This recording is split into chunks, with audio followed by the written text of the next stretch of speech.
just a few brief comments. Last time I talked about how you approach your professors and how to talk to them.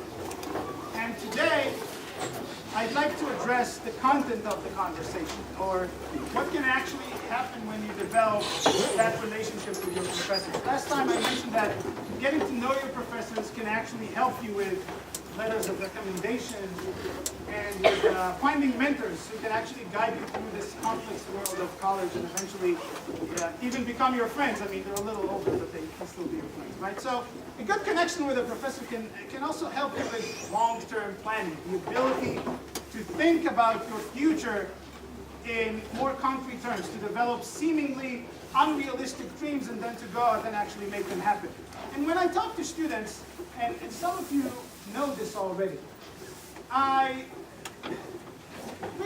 often tell them, why don't you think about what you would want to do?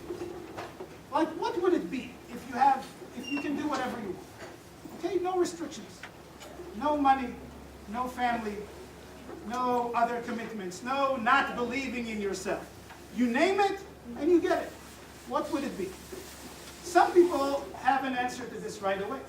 Right away, they know what to say. And I get all sorts of wonderful answers, and most of them have one thing in common. They are all realistic goals, dreamt by people who do not actually believe that they can achieve them. And then there are those whose dreams and goals are just far too modest for them. They are just too smart or talented to be such underachievers.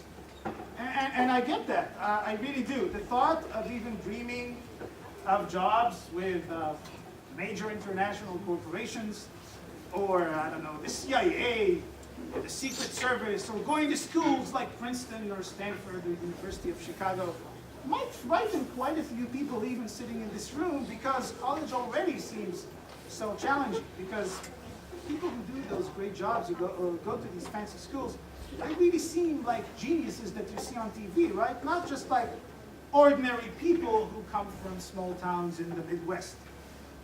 I talk to a lot of students and I keep hearing, this never happens to people like us.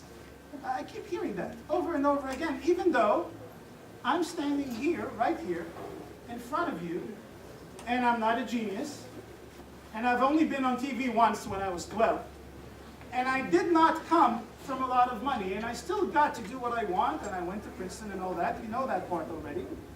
But I get it, it's hard if you come from a family where no one before graduated from college, where there isn't a lot of money, so you can barely pay for being here, where maybe survival is a daily task, where both parents maybe worked so many hours that you barely got to see them, or you just saw them way too much because they were junkies or alcoholics, or they were just too lazy, and they were not a very good role model for you. So there wasn't anyone to actually believe in you and tell you that you can actually do a lot better. Well, then, if all that's true, you wouldn't be too inclined to reach high enough, would you? All of that, many students, because of all of that, end up studying something that isn't really for them. They think it is. They think what they're studying is for them because someone back home or at school, or maybe just the internet, made them think, if you want a career in X, you really have to study X. According to this logic, if you want to work in your father's business, you have to be a business major. If you want to be a teacher, you have to be an education major. If you want to be a journalist, you have to study journalism or PR. If you want to work for the FBI, you have to study criminal justice.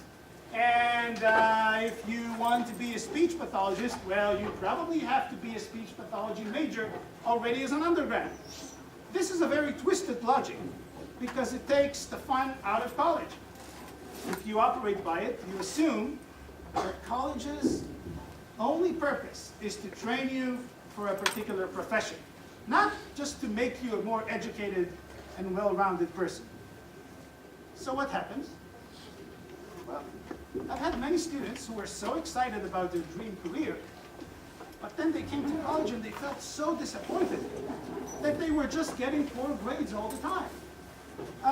And some of them were even considering dropping out. and maybe looking for another way to achieve that dream career of theirs. Maybe they were disappointed because they could not see the connection between what they were studying and what they actually wanted to do. And by the way, there doesn't always have to be this connection. But what they were studying wasn't something they were really passionate about. So talking to your professors can help you figure this out. You will likely learn, well, the obvious thing that most of you already know, that the path to a great career and most job opportunities nowadays does pass through college. And no other shortcuts are actually going to get you there. That's pretty obvious for most of you. But you'll only learn that you can really study what you want, what really excites you, and still have that career. You know, when I have this kind of conversation with my students, I often show them this. And I don't do that to make them study history, but rather to suggest that if from my area of history, you can do a lot more than just teach history or work at a museum, you can also do that from pretty much any other area. This conversation about the future, about setting very ambitious goals, is something you know, that you owe yourself. It's about studying that practical field that you're passionate about and still getting that career you want.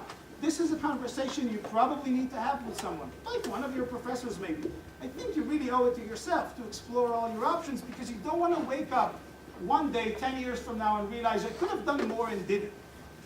It's the kind of conversation that I've had with many students, and I'll be happy to have it with any one of you who is interested. And you really don't have too much to lose, do you? Worst case, you just keep on doing what you're doing. But exploring your options can never be a bad idea. So I welcome all of you who want to talk to me about this. There are many more things to say, like, for example, why is it usually men who have much more ambitious goals than women? We'll talk more about that next week. Thank you. I'll see you on Thursday.